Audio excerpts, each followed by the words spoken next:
Hi friends, CA inter group 1 accounts subject నుంచి departmental account chapter discuss చేయబోతున్నాను. Already నేను departmental అకౌంట్స్లో కొన్ని సమ్స్ని post చేశాను. ఈరోజు ఇంకొక డిఫరెంట్ సమ్ని చూద్దాం. Z limited 3 departments and submit the following information for the year ending on 31st March 2001.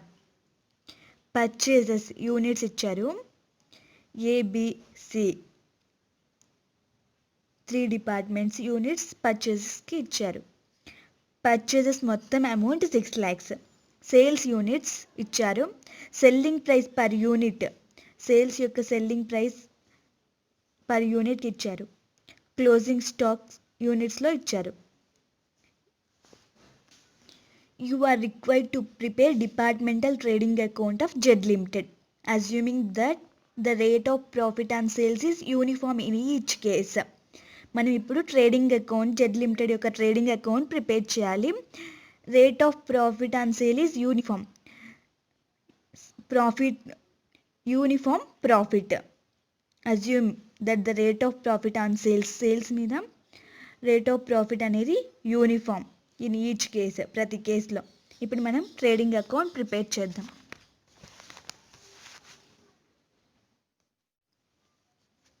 మనకి ఇక్కడ ఇన్ఫర్మేషన్ ఏది డైరెక్ట్గా లేదు.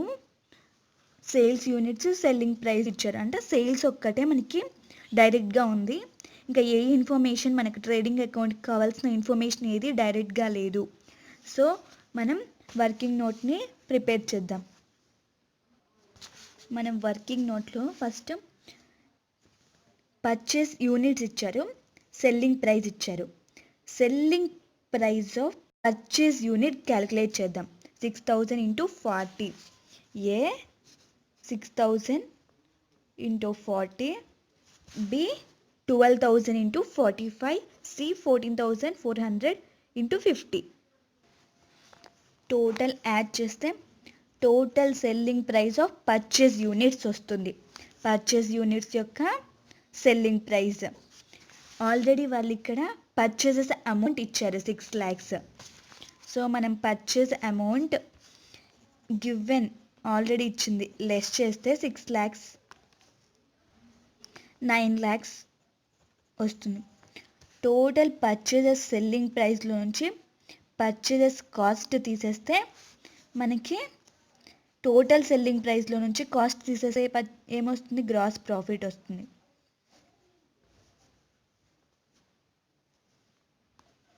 So gross profit 9 lakhs.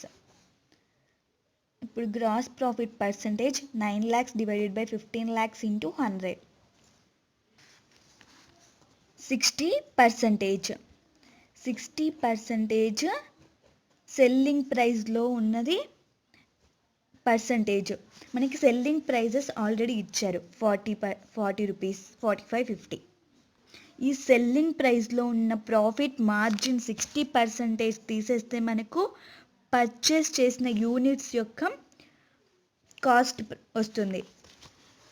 Purchase చేసాం కదా మనం, ఈ యూనిట్స్కి మనకి యాక్చువల్గా కాస్ట్ ప్రైస్ ఎంతనో తెలుస్తుంది. సెల్లింగ్ ప్రైస్లో నుంచి మనం మార్జిన్ని తీసేయాలి.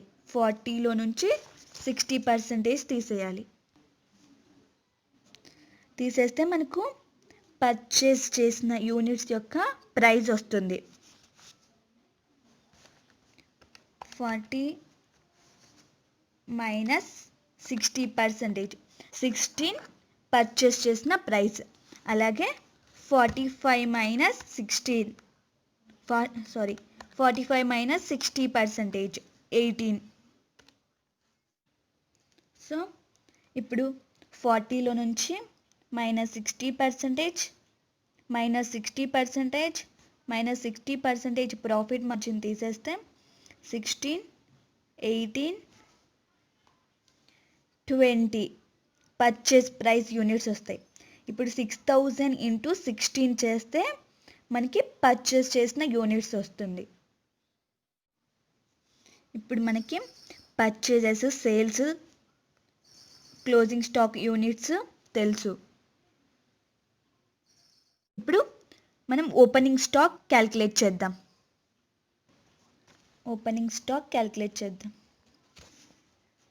జనరల్గా మనకి సేల్స్ ఫార్ములా ఏంది? Opening stock plus purchases minus closing stock. ఇప్పుడు మనకి పర్చేజెస్ తెలుసు, క్లోజింగ్ స్టాక్ తెలుసు, సేల్స్ తెలుసు. ఇప్పుడు మనకి ఓపెనింగ్ స్టాక్ తెలియదు. So opening stock is equal to sales minus purchases plus closing stock. Sales ఎంత? 6120 మైనస్ పర్చేజెస్ ఎంత? 6000 plus closing stock 600. Sales, purchases, closing stock A, ఇలానే బి, సి కూడా క్యాలిక్యులేట్ చేద్దాం. ఓపెనింగ్ స్టాక్ యూనిట్స్ వచ్చాయి. Opening stock యాక్చువల్గా A వాల్యూతో ఉంటుంది? Purchase ప్రైస్తో. మనం ఇందాక పర్చేస్ ప్రైస్ క్యాలిక్యులేట్ చేసాం, 16, 18, 20. ఇప్పుడు ఓపెనింగ్ స్టాక్ కూడా మనకి వచ్చేసింది. మనకి ఓపెనింగ్ స్టాక్ వచ్చేసింది, ఇంకా పర్చేజెస్ తెలుసు, ఇంకా సేల్స్ తెలుసు. ఇప్పుడు మనం అంత ఇన్ఫర్మేషన్ ఉంది కాబట్టి సమ్ని చేద్దాం. Opening stock 11,520, 960, 11,520, 8,640, 12,240.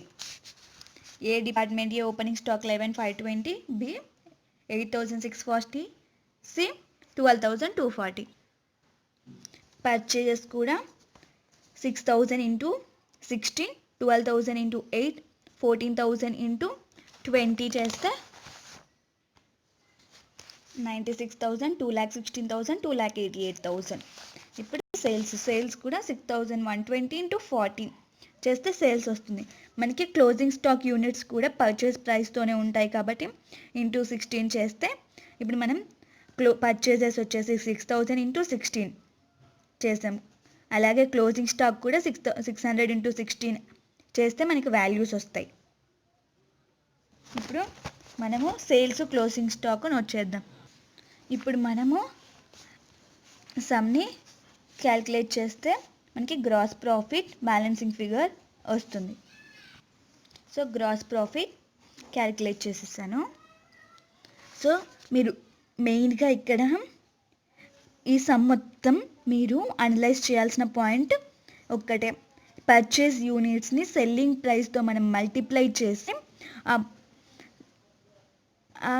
వచ్చిన సెల్లింగ్ ప్రైస్తో ఉన్న పర్చేజెస్ని పర్చేజ్ కాస్ట్తో లెస్ చేస్తే మనకి గ్రాస్ ప్రాఫిట్ వస్తుంది. ఆ గ్రాస్ ప్రాఫిట్ నుండి మనం పర్సంటేజ్ క్యాలిక్యులేట్ చేసి ఆ సెల్లింగ్ ప్రైస్లో ఉన్న మార్జిన్ తీసేస్తే మనకి పర్చేజ్ ప్రైస్ యొక్క వాల్యూ వస్తుంది.